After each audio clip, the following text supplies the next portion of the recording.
സുപ്രഭാതം. ദിനസൂചിക.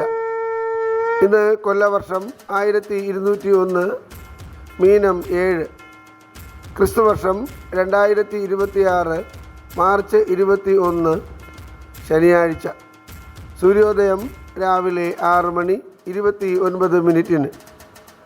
അശ്വതി നക്ഷത്രം, ശുക്ലപക്ഷ തൃതീയ തിഥി. ഇന്നത്തെ രാഹുകാലം രാവിലെ 9:29 മുതൽ 10:59 വരെ. ഉത്തരായന കാലം, ശിശിര ഋതു. ഇന്ന് സൂര്യൻ അസ്തമിക്കുന്നത് വൈകുന്നേരം 6:29. ഏവർക്കും ഞങ്ങളുടെ ശുഭദിനാശംസകൾ. ഇന്നത്തെ പഞ്ചാംഗം തയ്യാറാക്കിയത് ജ്യോതിഷരത്നം ഡോക്ടർ അജിത് കരുവപ്പള്ളി.